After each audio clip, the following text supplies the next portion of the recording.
Olá, hoje a gente vai mergulhar num material que, olha, parece que foi feito para quebrar as regras da metalurgia, o aço maragem. Pense numa superliga que consegue ser absurdamente forte e, ao mesmo tempo, resistente a fraturas, algo que os aços convencionais simplesmente não conseguem fazer. Bom, para entender a importância disso, a gente precisa falar de um dilema clássico da engenharia. É quase uma lei. Quanto mais forte um metal fica, mais frágil ele tende a ser. Ele vira tipo um vidro, sabe? Quebra fácil. É sempre essa troca. Então, encontrar um material que escape dessa regra, nossa, é um dos maiores desafios da ciência dos materiais.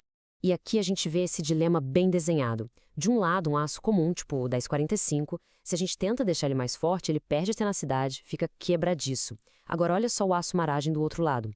Ele não só atinge uma força absurda, como também mantém uma tenacidade incrível, ou seja, ele aguenta muito impacto sem fraturar. É literalmente a solução para o paradoxo. Tá, mas como isso é possível? Qual é a mágica? Bom, a resposta está no próprio nome, na ciência por trás de como essa superliga é feita. O nome Maranging já entrega o jogo. É uma junção de martensita mais aging, que significa envelhecimento. Basicamente, é um processo de duas fases. Primeiro, se cria uma estrutura cristalina bem específica, a tal da martensita. Depois, essa estrutura passa por um envelhecimento com calor para chegar na sua força máxima. E agora vem a parte que parece até contraintuitiva. Nos aços comuns, o carbono é o que dá a dureza, certo? Pois é. No maragem, o grande segredo é a ausência quase total de carbono. É isso mesmo. Sem carbono, não se formam aquelas partículas frágeis, os carbonetos, que são justamente o calcanhar de Aquiles de outros aços superresistentes. Olha só como funciona o processo. Primeiro, o aço é aquecido para formar uma martensita, que é surpreendentemente macia. Isso facilita muito a usinagem, dá para fazer peças com alta precisão. Depois que a peça está pronta, vem a segunda etapa, um reaquecimento, mas uma temperatura bem mais baixa, por algumas horas. Isso faz com que partículas minúsculas se formem dentro do metal, travando a estrutura toda. O resultado? Uma resistência gigantesca. E o melhor, com uma distorção mínima na peça. Beleza, já entendemos a teoria, mas vamos ao que interessa, os números. O que essa mágica da metalurgia entrega na prática, em termos de performance? Olha isso! A resistência à tração de um Margin 300 chega a impressionantes 2.070 megapascals.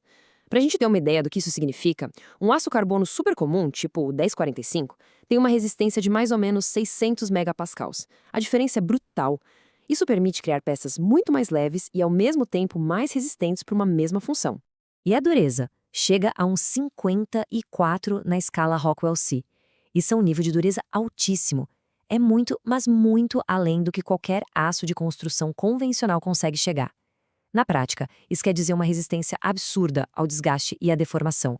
E aqui está o pulo do gato no processamento.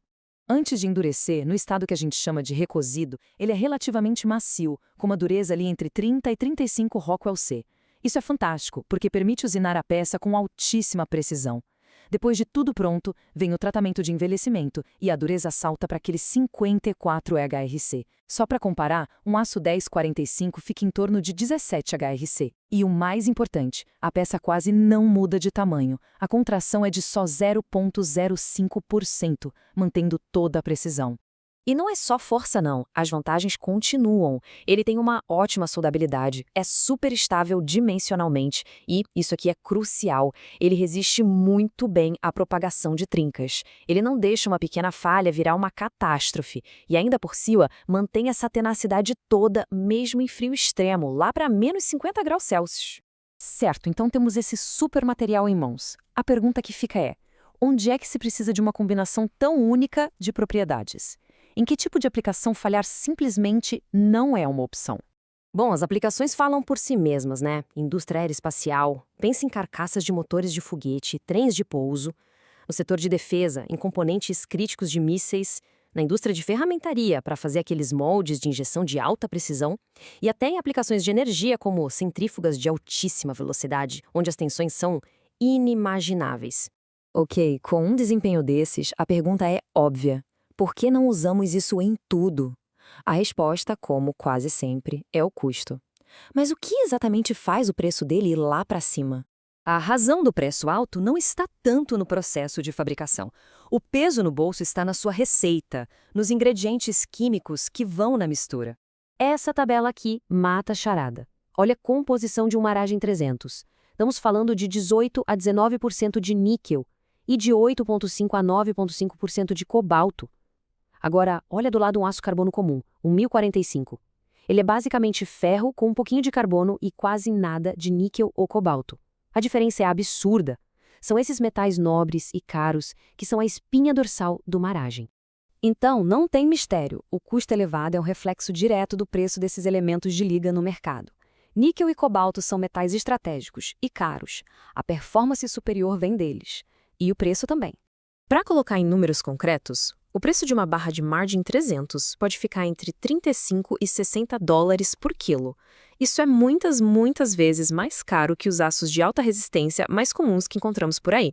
E essa citação resume perfeitamente a situação.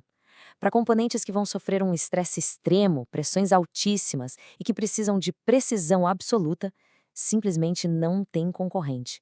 O aço Maragem é incomparável. Nessas horas, o custo deixa de ser um gasto e vira um investimento em segurança e performance.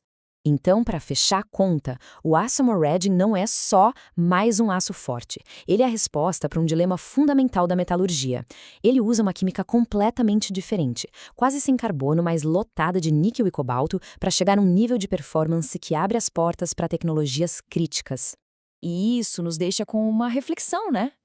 Se um material como esse permitiu a gente construir foguetes melhores e ferramentas mais duradouras, qual será o próximo limite que avanços como este vão nos ajudar a quebrar? A fronteira da tecnologia continua sendo empurrada e muito disso se deve a avanços como o do aço Maragem.